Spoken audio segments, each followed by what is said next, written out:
बिहार में इन दिनों एक ऐसी समस्या सामने आई है जो सीधे बच्चों की पढ़ाई और उनके हक से जुड़ी हुई है। देखिए, राज्य सरकार ने स्कूलों के बच्चों का रिकॉर्ड ऑनलाइन रखने के लिए ई शिक्षा पोर्टल का जो है उद्घाटन किया था। इसी पोर्टल के आधार पर तय होता है कि किस छात्र को छात्रवृत्ति मिलेगी, किसे साइकिल योजना का पैसा मिलेगा और किसे पोशाक योजना का लाभ दिया जाएगा। लेकिन हाल ही में एक जांच में पता चला कि इस पोर्टल पर बड़ी संख्या में बच्चों की जानकारी या तो गलत है या अधूरी दर्ज की गई है।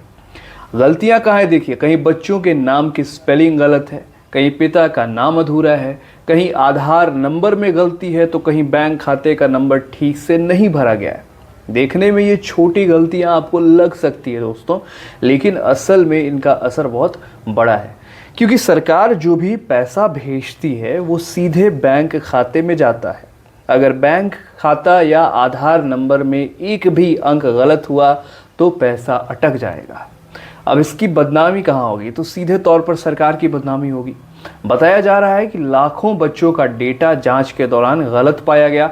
खासतौर पर उन छात्रों का रिकॉर्ड देखा जा रहा था जिनकी उपस्थिति 75% या उससे अधिक है, यानी कि वो जो छात्र हैं वो निश्चित तौर पर रोज स्कूल आ रहे हैं, क्योंकि योजनाओं का लाभ आमतौर पर उन्हीं को मिलता है जो नियमित रूप से स्कूल आते हैं, जो पढ़ाई में सीरियस हैं।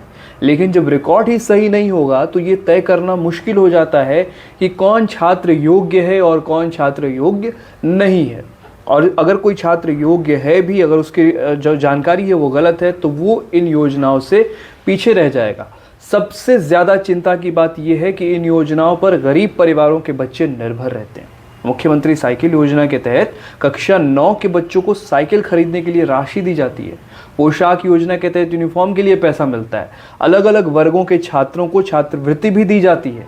अब ये रकम बहुत बड़ी ना हो, भले ही ये रकम ज़्यादा बड़ी ना हो, लेकिन कई परिवारों के लिए ये राहत का सहारा होता है, जिनके अंदर ऐसा है कि हमें अपने बच्चों को पढ़ाना है। अगर ये पैसा समय पर ना मिले तो बच्चों की पढ़ाई प्रभावित हो सकती है। कई जिलों में स्कूलों को पहले ही कहा गया था कि वे बच्चों की जानकारी जांच करके सुधार लें। इसके लिए एक समय सीमा भी तय की गई थी, लेकिन तय तारीख के बाद भी बड़ी संख्या में रिकॉर्ड अधूरे हैं या गलत पाए गए हैं। अब शिक्षा विभाग ने सख्त रुख अपनाया है।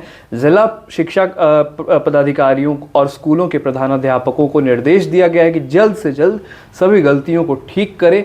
लापरवाही मिलने पर कार्रवाई की चेतावनी भी दी गई है, क्योंकि ये तो लापरवाही का ही नतीजा है ना कि इन छात्रों की जो जानकारी है वो सिस्टम के अंदर गलत पाई गई है। असल में समस्या कहीं ना कहीं लापरवाही और जल्दबाजी से जुड़ी लगती है। नामांकन के समय अगर जानकारी ध्यान से दर्ज की जाए और एक बार अभिभावकों से मिलान कर लिया जाए तो ऐसी दिक्कतें तो आएंगी ही नहीं, या फिर अगर आती भी हैं पूर्ण रूप से उन्हें नहीं टाला जा सकता है तो कम तो ज़रूर किया जा सकता है। कई बार टाइप करते समय अंक इधर उधर हो जाता है या पुरानी जानकारी जो है वो अपडेट नहीं की जाती है, लेकिन डिजिटल सिस्टम में छोटी गलती भी ना बड़े रुकावट बन जाती है। अकाउंट नंबर में एक नंबर इधर हो जाना, आधार नंबर में गलत नंबर डाल देना बच्चों को उनके लाभ से दूर रख सकता है, वंचित कर सकता है। शिक्षा विभाग ने अभिभावकों से भी अपील की है कि वे अपने बच्चों के स्कूल जाकर ये सुनिश्चित करें कि उनकी जानकारी सही दर्ज है। अगर कोई गलती दिखे तो तुरंत सुधार करवाएं, क्योंकि अंत में असर बच्चे पर ही पड़ता है, उनकी पढ़ाई पर, उनकी शिक्षा पर असर पड़ता है। सरकारी योजनाओं का मकसद बच्चों को स्कूल से जोड़ कर रखना है, उनकी पढ़ाई को किसी तरीके से बाधित नहीं होने देना, बल्कि उनकी पढ़ाई में मदद करना है। अगर तकनीकी गड़बड़ी के कारण पैसा अटक जाए तो ये पूरे उद्देश्य को कमज़ोर कर देता है। इस खबर को लेकर आपकी क्या राय है, हमें कमेंट करके ज़रूर बताइएगा। विचार लाइव देख रहे थे आप, मेरा नाम है विकास सिंह।